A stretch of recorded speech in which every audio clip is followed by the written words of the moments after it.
जय हो श्री गणेश भगवान की। श्री गणेश जी की कहानी। एक बार गणेश जी महाराज ने पृथ्वी के लोगों की परीक्षा लेने के लिए एक छोटे बालक के रूप में पृथ्वी की यात्रा की। वह एक हाथ में एक चम्मच और दूसरे हाथ में मुट्ठी भर चावल लिए घूम रहा था, यह बोलते हुए कि यह चावल और दूध लेकर कोई मेरे लिए खीर बना दो। यह कहते हुए वे गांव-गांव में घूमने लगे, लेकिन कोई गणेश जी की इन बातों पर ध्यान नहीं दे रहा था। सभी हंसते हुए बोलने लगे, मूर्ख लड़का, क्या एक चम्मच दूध और एक मुट्ठी चावल में खीर बनाया जा सकता है? इस तरह गणेश जी महाराज गांव-गांव घूमे, लेकिन कोई भी उनके लिए खीर बनाने के लिए राजी नहीं हुआ। सुबह से शाम होने लगा, तभी एक बूढ़ी माँ अपने घर के बाहर बैठी थी। उसने गणेश जी को देखा और कहा, बेटा, अपना खीर बनाने की सामग्री मुझे दो, मैं तुम्हारे लिए खीर बना देती हूँ। बूढ़ी माँ की बात सुनकर गणेश जी ने कहा, खीर बनाने के लिए अपने घर का सबसे बड़ा बर्तन ले आओ। बूढ़ी माँ छोटे बच्चे का मन रखने के लिए घर का सबसे बड़ा बर्तन लेकर आ गई। गणेश जी बर्तन में दूध और चुटकी भर चावल डालने लगे। यह देखकर बूढ़ी माँ को आश्चर्य का ठिकाना नहीं रहा। बूढ़ी माँ के घर के सारे बर्तन दूध और चावल से भर गए। गणेश जी महाराज ने बूढ़ी माँ से कहा, मैं स्नान करके आता हूँ, आप तब तक खीर बना लो, मैं आकर खीर खाऊंगा। बूढ़ी माँ बोली, बेटे, मैं इतना खीर का क्या करूँगी? तब गणेश जी ने कहा कि माता, आप पूरे गांव को खीर खाने के लिए आमंत्रित कर दो। बूढ़ी माँ खुशी से कहती हैं, ठीक है बेटा, मैं ऐसा ही करती हूँ। बूढ़ी माँ मन लगाकर बहुत से अच्छी से खीर बनाने लगी। खीर की मीठी सुगंध धीरे धीरे गांव में फैलने लगी। खीर बनाने के बाद वह गांव के घर घर जाकर लोगों को खीर खाने के लिए आमंत्रित करने लगी। यह देखकर गांव के कुछ लोग बुढ़िया की बातें सुनकर हंसने लगे। कुछ लोग सोच रहे थे, इतने दिनों से भीख मांगकर जीवन यापन करने वाली बुढ़िया आज पूरे गांव को खीर खाने के लिए कैसे बुला सकती है?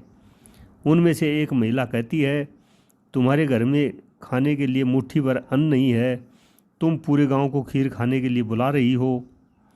यह सुनकर बुढ़िया माँ थोड़ा हंसकर वहाँ से चली गई। गांव के लोग उत्सुकता से बूढ़ी माँ के घर आ गए। बूढ़ी माँ के घर में पर पूरे गांव के लोगों का भीड़ लग जाती है।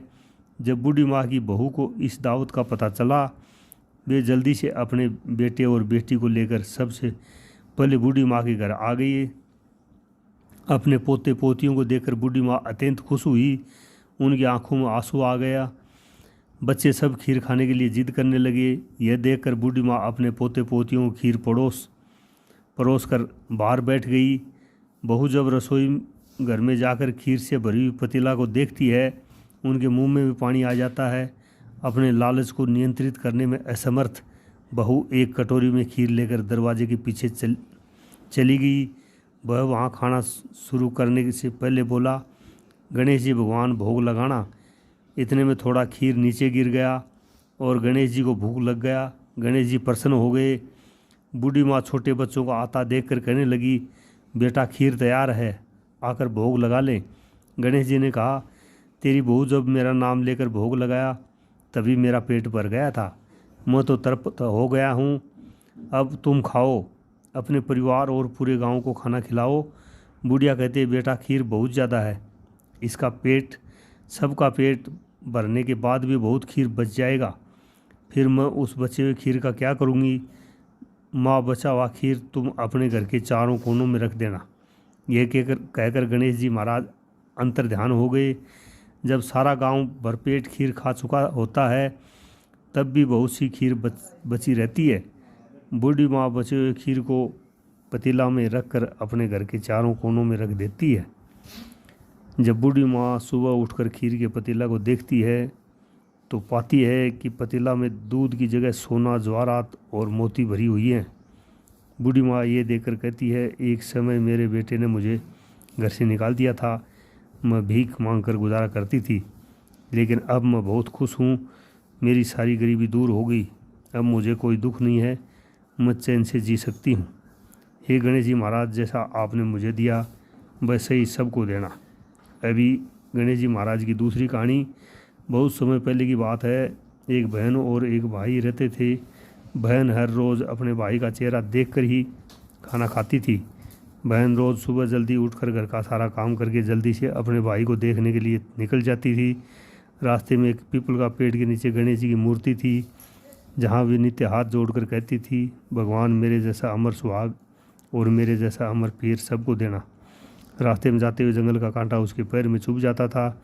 एक दिन बहन ने अपने भाई का चेहरा देखा और बैठ गई। भाभी जी ने उससे पूछा कि भाई जी, तुम्हारे पैरों में क्या हुआ है? बहन ने कहा, रास्ते में आने के वक्त जंगलों का कांटा मेरे पैर में चुभ गया है। यह कहकर बहन अपने घर चली गई।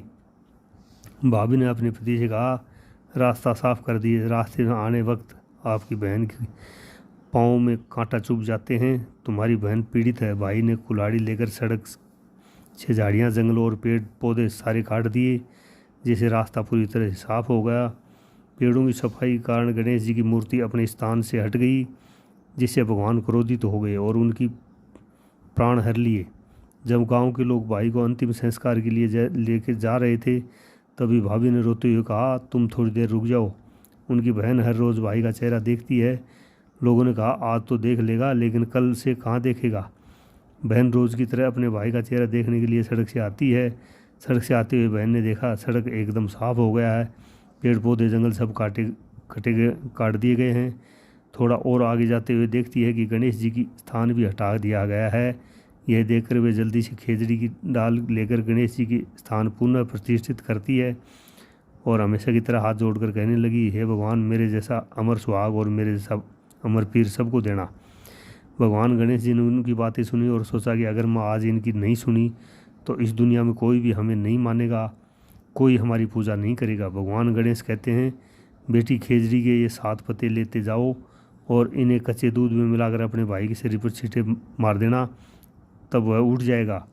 जब बहन ने पीछे मुड़कर देखा तो कोई नहीं था, तो उसने सोचा कि जैसा सुना वैसा ही कर लेती हूँ। वह खेजड़ी के 7 पत्ते लेकर के घर चली गई और देखा कि वहाँ लोगों की भीड़ लगी हुई है। वो घर जाकर देखी कि उसका भाई का शरीर रखा हुआ है।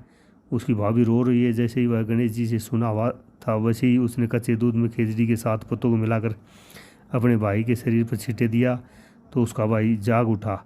भाई उठकर कहा, आज मुझे गहरी नींद आई। बहन ने कहा, ऐसी नींद कोई शत्रु को भी ना आए, और उसके भाई को सारी घटना बताई। इस तरह से उसके भाई को जिंदा कर दिया।